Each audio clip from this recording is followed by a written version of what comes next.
Frères et sœurs en Christ, sentez-vous parfois comme si Dieu était loin de vous? Comme si votre foi avait perdu de son éclat? Ce sentiment peut naître subtilement, à travers des habitudes quotidiennes qui, sans que nous nous en rendions compte, nous éloignent de la communion avec notre Père céleste.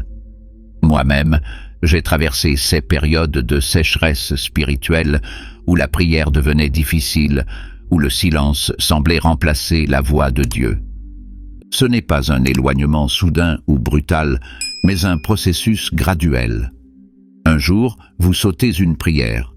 Le lendemain, vous négligez de lire les Écritures. Peu à peu, votre cœur se remplit d'autres choses, et Dieu semble reculer dans l'arrière-plan. Mais voici la bonne nouvelle. Notre Seigneur est toujours là, fidèle, prêt à nous accueillir avec amour et grâce. Dans cet enseignement, nous allons explorer ensemble 9 habitudes qui peuvent creuser une distance entre nous et Dieu. Mais nous ne nous arrêterons pas là. Pour chaque habitude, je vous donnerai des moyens pratiques et bibliques pour la transformer en une opportunité de croissance spirituelle. Nous découvrirons comment remplacer les ténèbres par la lumière et le doute par la foi. Ce voyage est une invitation à l'introspection et au renouveau. En vous ouvrant à ces vérités, vous trouverez des clés pour raviver votre relation avec Dieu et marcher avec plus d'assurance sur le chemin qu'il a tracé pour vous. Alors, préparez vos cœurs, priez en silence et laissez l'Esprit Saint agir en vous. Dites « Amen » si vous êtes prêts à commencer ce voyage spirituel ensemble. Négliger la prière quotidienne. La prière, frères et sœurs en Christ, est le souffle de notre vie spirituelle. Négliger la prière revient à étouffer lentement notre âme. Comme une plante qui dépérit sans eau, notre foi devient fragile quand nous ne prenons pas le temps de nous connecter à Dieu chaque jour. Paul nous exhorte dans la première lettre aux Thessaloniciens « Priez sans cesse ». Je me souviens d'une période où les obligations de la vie me faisaient négliger ma prière matinale. À chaque fois, je sentais un vide croître en moi. Les défis semblaient plus lourds, et je perdais cette paix que Dieu seul peut donner. Mais un jour, j'ai décidé de commencer chaque matin par un simple « Merci Seigneur ». Ce fut une petite étincelle, mais elle a ravivé une flamme. Commencez votre journée avec un moment de prière, même bref. Trouvez un coin tranquille, fermez les yeux et parlez à Dieu comme à un ami proche. Offrez-lui vos inquiétudes, vos projets, vos rêves. Vous pourriez prier « Seigneur, merci pour cette nouvelle journée. Guide mes pas et remplis-moi de ta sagesse. »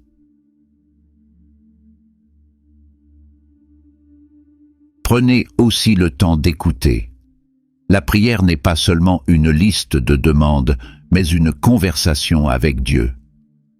Dans ce silence, vous entendrez peut-être une douce direction, une paix inexplicable. Si vous êtes prêt à raviver votre vie de prière, faites cet engagement maintenant.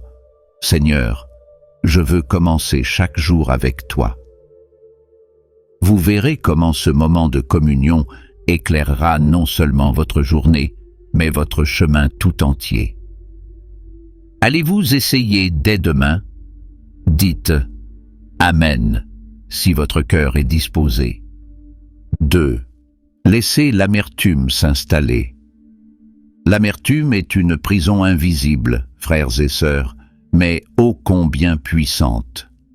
Elle commence comme une petite graine, une blessure non guérie, une offense non pardonnée. Et petit à petit, elle s'enracine dans notre cœur, étouffant la joie et empêchant la grâce de circuler librement. L'Écriture nous avertit dans la lettre aux Éphésiens. Débarrassez-vous de toute amertume. Je me souviens d'un moment où j'ai laissé l'amertume prendre racine.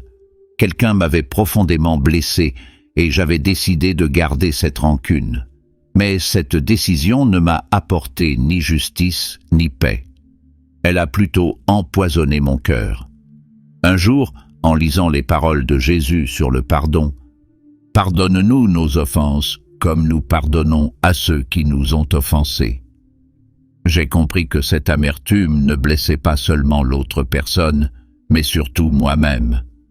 Le pardon est difficile, mais il est libérateur. Ce n'est pas un acte d'oubli, mais une décision de confier à Dieu ce que nous ne pouvons pas porter. Commencez par prier. « Seigneur, aide-moi à pardonner. Je te remets cette douleur. Remplis-moi de ta paix. » Même si votre cœur résiste, persévérez. Dieu travaille dans les cœurs ouverts. Imaginez ce que serait votre vie si vous laissiez l'amertume derrière vous. Plus de poids inutiles à porter, plus de nuits hantées par la rancune. En choisissant de pardonner, vous ouvrez la porte à la guérison et à une joie nouvelle. Si vous êtes prêts à faire ce pas, priez avec moi. Seigneur, libère mon cœur de toute amertume.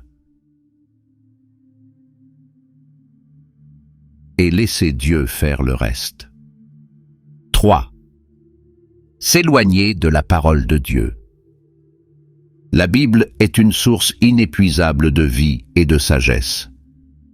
Ta parole est une lampe à mes pieds, une lumière sur mon sentier, dit le psalmiste. Pourtant, combien de fois avons-nous laissé cette lampe s'éteindre faute de temps ou d'intérêt? S'éloigner de la parole de Dieu, c'est marcher dans l'obscurité spirituelle. Je me souviens d'une période où la lecture de la Bible était devenue rare dans ma vie. Les jours passaient, remplis de 1000 activités, mais mon âme se desséchait. Un jour, en ouvrant au hasard le livre des psaumes, je suis tombé sur « L'Éternel est mon berger, je ne manquerai de rien. » Ces paroles ont ravivé en moi une confiance oubliée. Depuis ce jour, j'ai décidé de consacrer du temps, même quelques minutes, à lire la parole quotidiennement. Si la lecture biblique vous semble intimidante, commencez petit. Lisez un verset par jour, ou concentrez-vous sur un passage comme les Béatitudes ou le psaume 23. Prenez aussi un carnet pour noter ce que Dieu vous enseigne à travers sa parole. C'est une manière d'engager votre cœur et votre esprit. Imaginez la transformation dans votre vie si chaque jour vous laissiez la parole de Dieu éclairer vos pensées et guider vos pas. Ce n'est pas seulement une habitude, c'est un dialogue vivant avec le Créateur. Si vous êtes prêts à raviver votre connexion avec les Écritures, faites cet engagement.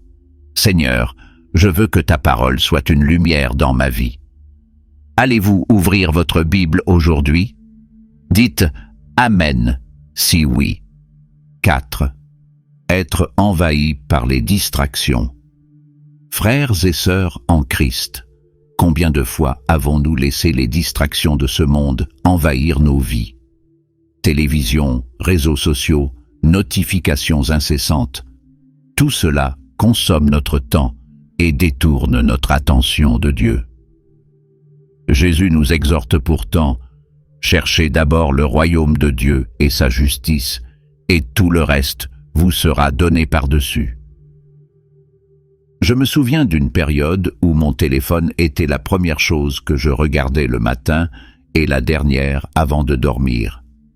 Les réseaux sociaux remplissaient mes pensées et je me sentais constamment submergé. Puis un jour, en lisant l'Évangile de Luc, chapitre 10, j'ai été frappé par l'histoire de Marthe et Marie. Marthe, distraite par de nombreuses tâches, manquait la présence de Jésus, alors que Marie, assise à ses pieds, avait choisi la meilleure part. Ce passage m'a invité à réévaluer mes priorités. Si les distractions vous éloignent de Dieu, prenez une décision concrète aujourd'hui. Fixez des limites claires. moins de temps sur les écrans, plus de temps en prière ou en méditation. Par exemple, désactiver les notifications inutiles et remplacer ce temps par un moment de silence devant Dieu. Imaginez à quel point votre esprit serait plus en paix si vous réduisiez ces distractions. Ce n'est pas facile, mais chaque effort compte. Essayez de consacrer 15 minutes chaque jour à un moment de calme spirituel et voyez comment Dieu remplira cet espace avec sa paix. Êtes-vous prêt à faire ce choix? Priez avec moi. Seigneur, aide-moi à chasser ce qui m'éloigne de toi et à faire de la place pour ta présence.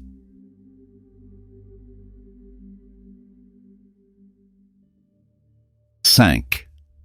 Tolérer des comportements non bibliques. Frères et sœurs, le compromis spirituel est une pente glissante. Parfois, ce sont de petites choses, des paroles blessantes, une omission de faire le bien, des choix qui semblent sans importance. Mais au fil du temps, ces comportements peuvent nous éloigner de Dieu. L'Écriture est claire. Fuyez le mal sous toutes ses formes. Première lettre aux Thessaloniciens. Je me souviens d'un moment où je tolérais dans ma vie une habitude que je savais contraire à la volonté de Dieu. Cela semblait anodin, mais mon cœur devenait de plus en plus lourd. Un jour, en priant avec sincérité, j'ai entendu dans mon esprit cette parole. « Sois saint, car je suis saint. » Cette conviction m'a poussé à abandonner cette habitude et à demander pardon. Si vous luttez avec des comportements qui ne reflètent pas les valeurs de l'Évangile, sachez qu'il n'est jamais trop tard pour changer. Faites un examen de conscience aujourd'hui. Qu'est-ce qui, dans ma vie, ne plaît pas à Dieu? Ensuite, confiez-le lui dans la prière. Par exemple, dites « Seigneur, montre-moi ce qui dans ma vie te déplaît et donne-moi la force de changer. » Changer peut sembler difficile, mais souvenez-vous que Dieu est là pour vous aider. Son esprit agit en vous pour vous transformer. Imaginez une vie où chaque pensée, chaque action reflète l'amour et la lumière de Dieu. Allez-vous faire ce pas? Dites avec moi, « Seigneur, je choisis de vivre selon ta parole. » Et 6. Oubliez la gratitude. Frères et sœurs, l'oubli de la gratitude nous ferme à la bonté de Dieu. Quand nous cessons de dire « merci », nous devenons aveugles à toutes les bénédictions, grandes et petites, qu'il nous accorde chaque jour. Paul nous rappelle « rendez grâce en toutes choses ». Je me souviens d'un jour où, accablé par les soucis, je me plaignais plus que je ne priais. Puis, au milieu de cette journée sombre, un ami m'a demandé « As-tu déjà remercié Dieu aujourd'hui ?» Cette simple question m'a bouleversé. En réfléchissant, j'ai vu que, malgré mes problèmes, j'avais tant de raisons de remercier Dieu pour ma santé, ma famille, sa fidélité constante. Si vous avez du mal à voir les bénédictions de Dieu, essayez ceci. Chaque soir, notez 3 choses pour lesquelles vous êtes reconnaissant. Cela peut être aussi simple qu'un sourire, un rayon de soleil ou un moment de paix. En cultivant cette habitude, votre perspective changera et vous verrez la main de Dieu même dans les épreuves. La gratitude transforme nos cœurs. Elle chasse la négativité et nous remplit de joie. Imaginez commencer chaque journée en disant « Seigneur, merci pour cette vie, pour ton amour, pour tes promesses. » Si vous êtes prêts à pratiquer la gratitude, dites-le maintenant. « Seigneur, je te rends grâce pour tout ce que tu fais dans ma vie. » 7. Manquer de compassion envers autrui. L'amour du prochain est au cœur de l'Évangile. Jésus nous appelle à aimer non seulement nos amis, mais aussi nos ennemis. « Aime ton prochain comme toi-même », dit-il. Pourtant, combien de fois passons-nous à côté d'une opportunité d'aimer? Pris dans nos propres défis, nous oublions parfois les besoins des autres. Je me souviens d'une fois où, absorbé par mes propres préoccupations, j'avais ignoré un voisin qui semblait en difficulté. Plus tard, en méditant sur l'histoire du bon Samaritain, j'ai ressenti une profonde conviction. J'ai alors pris le temps d'aider ce voisin et j'ai découvert que cet acte de compassion m'apportait plus de joie qu'à lui. Regardez autour de vous. Qui dans votre vie a besoin de votre amour? Cela peut être un simple appel téléphonique, un geste de gentillesse ou une prière pour quelqu'un. Lorsque nous agissons ainsi, nous devenons les mains et les pieds de Christ dans ce monde. Imaginez le changement que nous pourrions apporter si chacun de nous décidait aujourd'hui de manifester l'amour de Dieu à une personne. Ce n'est pas toujours facile, mais souvenez-vous, chaque acte de compassion reflète l'amour du Christ. Si vous êtes prêt à répondre à cet appel, priez avec moi. Seigneur, aide-moi à aimer comme toi, à voir les besoins des autres et à y répondre avec compassion.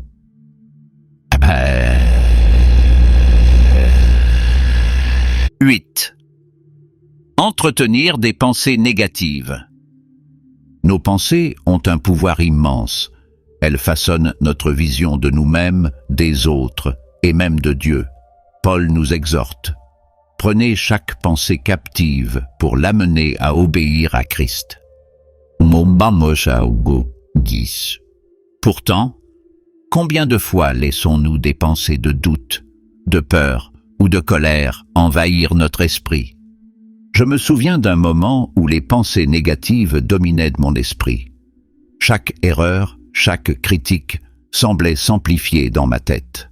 Mais un jour, en méditant sur Philippiens chapitre 4, verset 8, « Tout ce qui est vrai, honorable, juste, pur, aimable, que tout cela soit l'objet de vos pensées. » J'ai décidé de remplacer chaque pensée négative par une promesse biblique.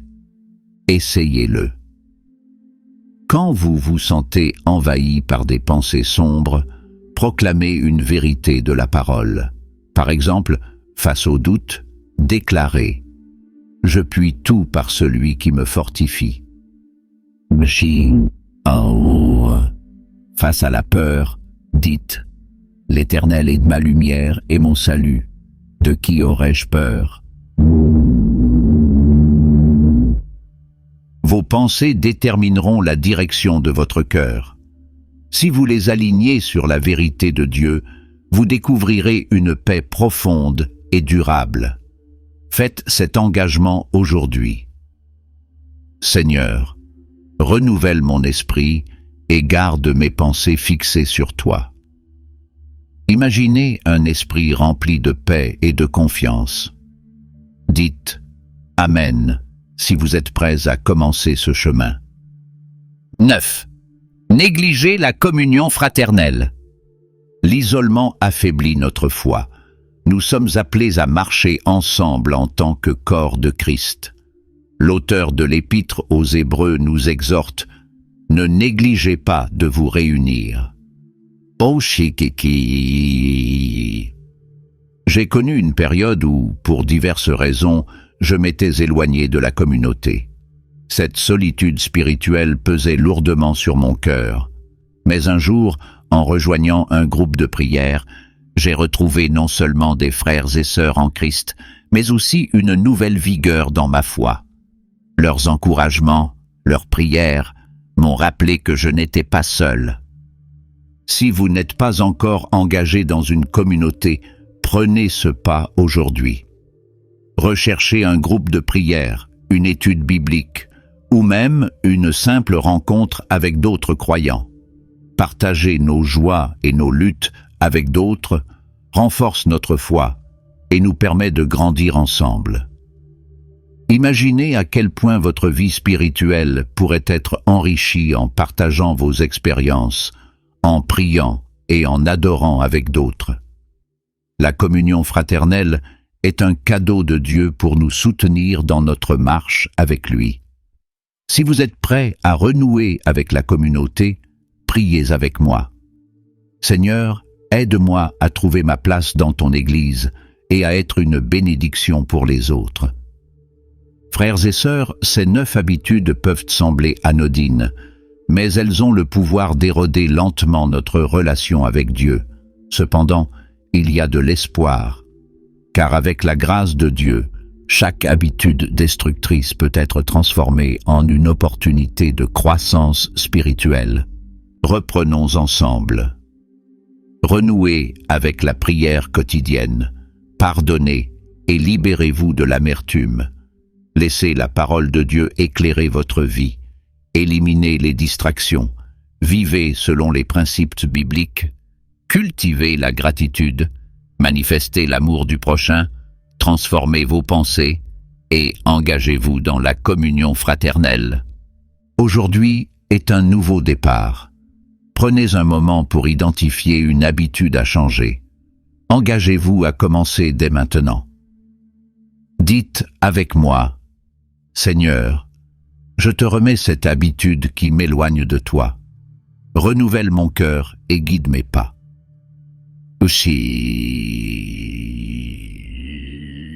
Si ce message a touché votre cœur, partagez-le avec un proche et laissez un commentaire.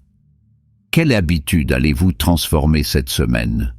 Que Dieu vous bénisse abondamment alors que vous marchez vers une vie plus proche de lui. Vous n'êtes pas seul et votre Père céleste vous attend avec des bras ouverts. Amen.